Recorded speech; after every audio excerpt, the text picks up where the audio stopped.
মানে আন্দোলন করছেন আপনারা, তাহলে আগুনটা কারা লাগলো? আপনারাই এটার বিরুদ্ধে দাবি করছেন, আগুনটা তাহলে কারা লাগাবে? এটা আমরা জানি না, তালাটা ভাঙছে কারা সেটা তো আমরা জানি না। আদালত থাকবে না, আমার মা আমার মা, আদালত থাকবে না, আদালত থাকবে না, আমার মা আমার মা, আদালত থাকবে না, আদালত থাকবে না, আমার একটা দালাল দল,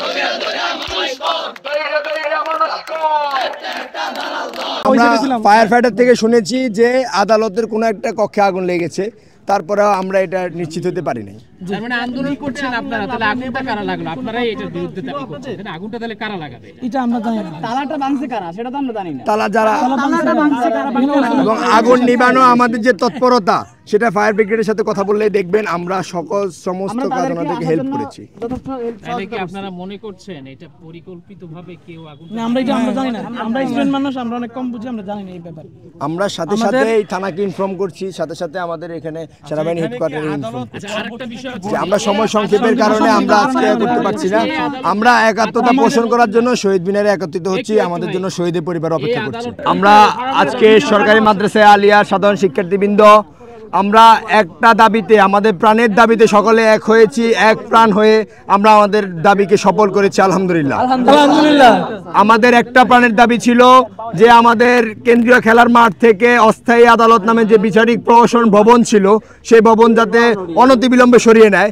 আজকে আমরা সেটুকু আশ্বাস পেয়েছি যে আলিয়া মাদ্রাসার কেন্দ্রীয় খেলার মাঠ থেকে এই বিচারিক আদালত, এই যে প্রহসনের আদালত, এই যে কালোঘর, সেই কালোঘরটি সরিয়ে নেওয়া হবে। এই আশ্বাসটা দিয়েছেন আমাদের প্রসিকিউটর স্যার এসেছেন, উনি দিয়েছেন, এবং রাষ্ট্রপতি থেকে অনেক স্যার বলেছেন। আর আমরা বলতে চাই যে সরকারি মাদ্রাসা আলিয়া সাধারণ শিক্ষার্থীরা শিক্ষা এবং মননশীল পরিবেশ গড়ার লক্ষ্যে যেভাবে দুর্দারভাবে এগিয়ে যাচ্ছে সে অব্যাহত থাকবে, এবং আমরা আমাদের যে সমস্ত সংকট মোকাবেলায় বাধা হিসাবে আদালত আমাদেরকে কাজ করেছে, আশা করি এই সমস্ত কাজগুলো হবে না।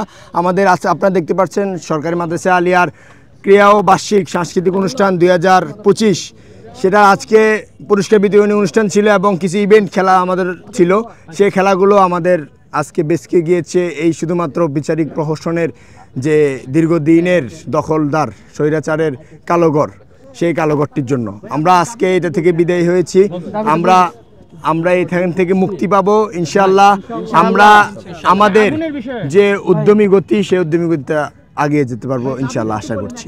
বিডিআর বিদ্রোহের যে এখানে মামলাটা পরিচালনা হওয়ার কথা ছিল, আমাদের এখানে 3 মাসের জন্য অনুমতি নেওয়া হয় একটা ওনাদের প্রশাসনের মাধ্যমে, যে এইটা 3 মাস কার্যকর হবে, এর পরবর্তীতে উনি এটা সরিয়ে নেবে অস্থায়ী আদালতটা।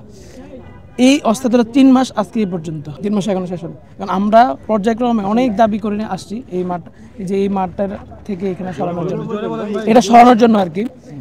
এখন আমরা আমাদের গত 3 দিন ধরে আমাদের এখানে ক্রীড়া অনুষ্ঠান চলতেছিল, আজকে আমাদের এখানে ফাইনাল পর্ব।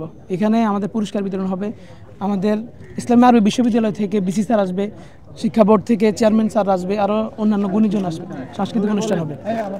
এই পর্যায়ে এসে আমরা গতকালকে রাতে আমরা শুনছি প্রায় 12টার দিকে যে এখানে অস্থায়ী আদালত বসবে। আমরা এখানেই ছিলাম, এই মাঠেই ছিলাম। এই মাঠে থাকার কারণে এখান থেকে আমরা দেখছি যে চকবাজার থেকে একটা গাড়ি আসে এদিক,